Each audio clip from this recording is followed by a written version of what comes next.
নমস্কার। তো twins magic YouTube চ্যানেলে নিয়ে চলে এলাম কেকেআর এর ভিডিও। আপনারা জানেন যে প্রত্যেকটা আইপিএল টিম তাদের রিটেন এবং রিলিজ লিস্ট জমা দিয়ে দিয়েছে বিসিসিআই এর কাছে। তো আপনারা মোটামুটি জেনেই গেছেন কোন কোন প্লেয়ার রিটেন হচ্ছে, কোন কোন প্লেয়ার রিলিজ হচ্ছে।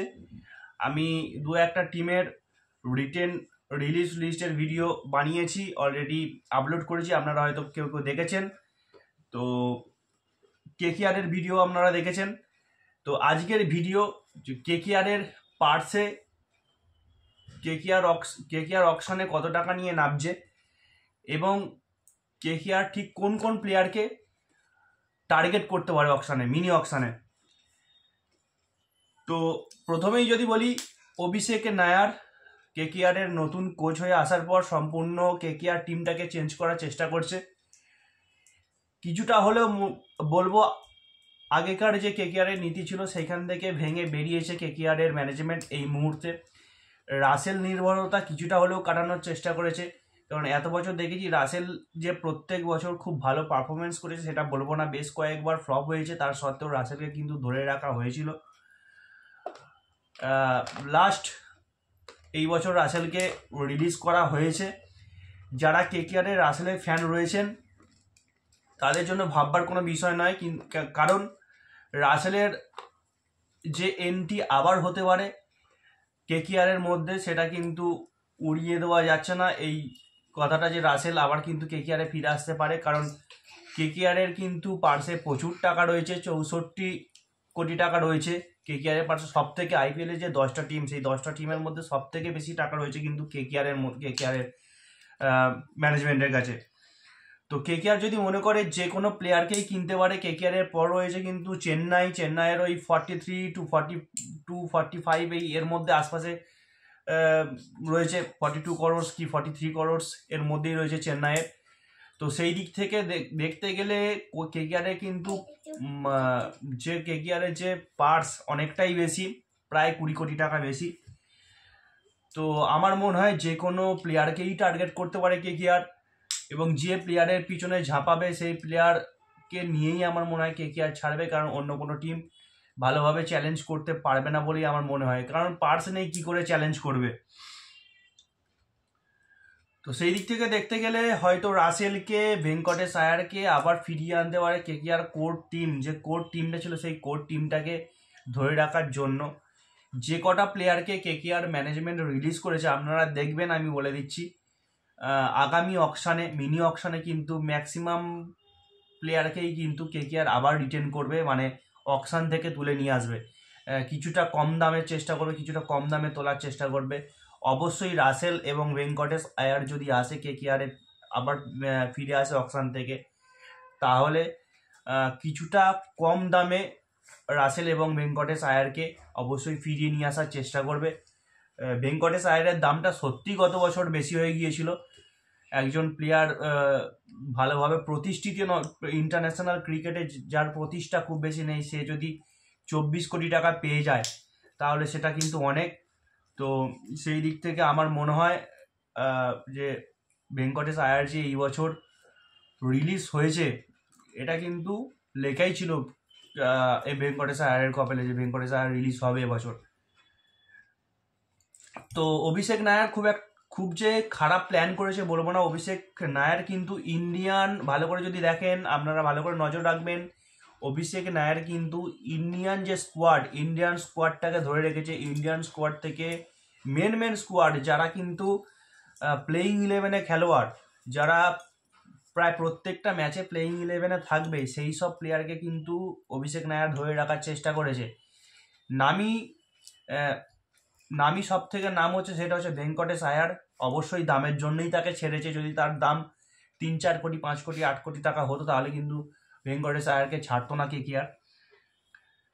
তো সেই দিক থেকে দেখতে গেলে কিন্তু এই মুহূর্তে কেকেআরের যে টিম রয়েছে, প্লেয়িং 11-এ প্রায় 6 থেকে 7টা প্লেয়ার রেডি, যে যারা প্রত্যেকটা ম্যাচ খেলবে। চোট যদি না হয়, চোট আঘাত যদি না লাগে, তাহলে কিন্তু প্লেয়িং 11-এর প্রায় 6 থেকে 7টা প্লেয়ার এই মুহূর্তে কেকেআরের জন্য রেডি। কেকেআর কিন্তু দুটি উইকেট কিপার ব্যাটারকে কিন্তু রিলিজ করে দিয়েছে, যেটা হচ্ছে কুইন্টন ডিকক এবং রেহমাতুল্লাহ গুরবাজ। আমার মনে হচ্ছে কেকেআর কিন্তু মিনি অকশনে রেহমাতুল্লাহ গুরবাজকে আবার ফিরিয়ে নিয়ে আসবে সাপোর্ট উইকেট কিপার হিসাবে, এবং একজন মেন উইকেট কিপারকে টার্গেট করবে যার কিন্তু ব্যাটিং হাত ভালো এবং উইকেট কিপিংও ভালো এবং নেতৃত্ব দেওয়ার ক্ষমতাও রয়েছে। যদি আজিঙ্কে রাহানে ক্যাপ্টেনশিপ করে তাহলে তো মিটেই গেল, আর না হলে অন্য কোনো ওভারসিজ খেলোয়াড়কে যদি, প্রতিষ্ঠিত খেলোয়াড়কে যদি কেকেআর ম্যানেজমেন্ট ক্যাপ্টেন্সির দায়িত্ব দিতে চায় তাহলে অবশ্যই দেখা যেতে পারে কেকেআর টিমে জস ইংলিশ, ক্যামরুন গ্রিন এরা কিন্তু অনেক বড় দাবিদার। তো যদি দেখি কেকেআর টিম কাকে কাকে টার্গেট করতে পারে তাহলে অবশ্যই বলবো আমার লিস্টের প্রথম নাম হচ্ছে জস ইংলিশ, তারপর হচ্ছে বেন ডকেট, জেমি স্মিথ এবং ক্যামরুন গ্রিন। এই চারটে প্লেয়ারকে কিন্তু কেকেআর টার্গেট করতেই পারে, কারণ কেকেআরের হাতে যে টাকাটা রয়েছে এই চারটে প্লেয়ারকে কিন্তু কেকেআর টার্গেট করতে পারে। কিছুটা হলেও চ্যালেঞ্জ করতে পারে চেন্নাই, কারণ চেন্নাইয়ের হাতেও বললাম যেটা 42 to 45 crores রয়েছে এখনও। তো চেন্নাই কিছুটা হলেও চ্যালেঞ্জ করতে পারে কেকেআরকে। তো আমার মনে হয় Cameron green, Jos English, Ben docket, Jamie Smith এই চারটে প্লেয়ারের মধ্যে যে কোনো একটা অথবা একটার বেশিও প্লেয়ার হয়তো কেকেআরে আসছে আমরা দেখতে পাচ্ছি। যেহেতু রাসেলকে রিলিজ করে দিয়েছে কেকেআর ম্যানেজমেন্ট, যদি না রাসেল ফিরে আসে তাহলে কিন্তু ক্যামরুন গ্রিন কেকেআরে আসছেই, এটা কিন্তু আপনারা জেনে রাখুন। হয়তো ক্যামরুন গ্রিনকে নেতৃত্বের ভারও দিয়ে দেওয়া যেতে পারে যদি আজিঙ্কে রাহানে ক্যাপ্টেন্সি না করতে পারে। যদি না করার ইচ্ছা, ক্যাপ্টেন্সি না করার ইচ্ছা যদি আজিঙ্কে রাহানের মধ্যে না থাকে তাহলে কিন্তু ক্যাপ্টেন্সির দায়িত্ব অবশ্যই ক্যামরুন গ্রিনকেও দিয়ে দেওয়া যেতে পারে। জস ইংলিশ খুব ভালো একজন Australian wicket keeper batter, Josh ইংলিশকেও কিন্তু ক্যাপ্টেন্সির দায়িত্ব দেওয়া যেতে পারে। আর একটা নাম যেটা বললাম সেটা হচ্ছে ইংল্যান্ডের opener Ben docket. Ben docket কিন্তু খুব ভালো খেলোয়াড়। বেন ডকেটকে কিন্তু কেকেআর টার্গেট করতেই পারে। বেন ডকেট অবশ্যই টার্গেটের মধ্যে, আমার মনে হয় টার্গেট লিস্টের মধ্যে, কেকেআরের টার্গেট লিস্টের মধ্যে হয়তো বেন ডকেটের নাম রয়েছে। তো আমরা যদি দেখি তাহলে কোন দুটো প্লেয়ারকে কেকেআর যাতে না টার্গেট করে তার নাম দুটো বলে দিচ্ছি। সেটা হচ্ছে গ্লেন ম্যাক্সওয়ে এবং লিয়াম লিভিংস্টন। এদের কিন্তু আইপিএল রেকর্ড বেশ গত কয়েক বছরে কিন্তু খুব একটা ভালো নয়। তো আমার ব্যক্তিগতভাবে ধারণা, যেটা আমার বোধ বুদ্ধিতে খেলে, যদি কেকেআর ম্যানেজমেন্ট এই ম্যাক্সওয়েল এবং লিভিংস্টনকে রিক্রুট না করার চেষ্টা করে তাহলে আমার মনে হয় কেকেআরের জন্য মঙ্গল। বাকি যদি বললাম ব্যাটিং লাইন আপ, কিপার তো হয়ে গেল মোটামুটি। কেকেআরের তো বোলিং লাইন আপ প্রায় তৈরি, 16 ওভার পুরো রেডি। সুনীল নারিন, বরুণ চক্রবর্তী, হর্ষিত রানা, বৈভব আরোরা, 16 ওভারের বোলিং লাইন আপ রেডি। তারপরে একজন ওভারসিস্ট বোলারও অবশ্যই প্রয়োজন কেকেআরের। যদি ওভারসিস্ট বোলারের দিকে তাকাই, চেন্নাই এই বছর কিন্তু পাতিরানাকে, শ্রীলঙ্কান ফাস্ট বোলার পাতিরানাকে কিন্তু রিলিজ করে দিয়েছে। তো পাতিরানার দিকে অবশ্যই তাকাতে পারে কেকেআর। পাতিরানা ছাড়াও রয়েছে এর আগের ভিডিওতে আমি অবশ্যই নাম বলেছিলাম Australian fast bowler Ben Dwarshuis. Ben Dwarshuis কিন্তু খুব ভালো বোলার, কিছুটা ব্যাটিং হাতও আছে বেন ডর্সিয়াসের। তো বেন ডর্সিয়াসের কিছুটা ব্যাটিং হাতও রয়েছে।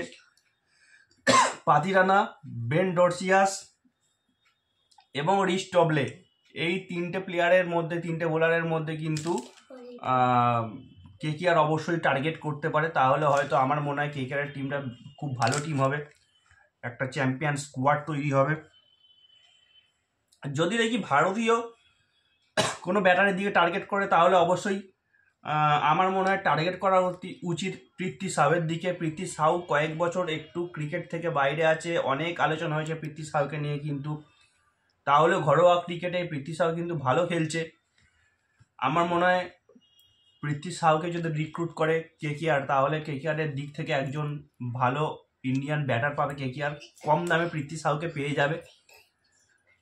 কারণ যেহেতু পৃথ্বী সাউ ঠিকঠাকভাবে চান্স পাচ্ছে না, আমার মনে হয় তার এক্সট্রা তাগিদ থাকবে ভালোভাবে পারফরমেন্স করার। তো দেখা যাক মিনি অকশনে কেকেআরের চিন্তাধারা কি হয়, কেকেআরের স্কোয়াডে কোন কোন প্লেয়ার রিক্রুট হয়। তো অবশ্যই মিনি অকশনের পর কেকেআরের স্কোয়াড কি হলো, শুধু কেকেআরই নয় বা অন্যান্য টিমের কি স্কোয়াড হলো, সেই স্কোয়াড নিয়ে আমি অবশ্যই ভিডিও বানাবো। ততক্ষণ দেখতে থাকুন টুইন্স ম্যাজিক ইউটিউব চ্যানেল। যদি আপনাদের আমার ভিডিও ভালো লাগে অবশ্যই আমার চ্যানেলটিকে সাবস্ক্রাইব করুন। অবশ্যই বারবার ধরে বলছি, কমেন্ট করুন, ভিডিওটিকে শেয়ার করুন। ভালো থাকুন, সুস্থ থাকুন, দেখতে থাকুন টুইন্স ম্যাজিক ইউটিউব চ্যানেল। ভালো থাকবেন, আবার ফিরে আসছি অন্য ভিডিও নিয়ে।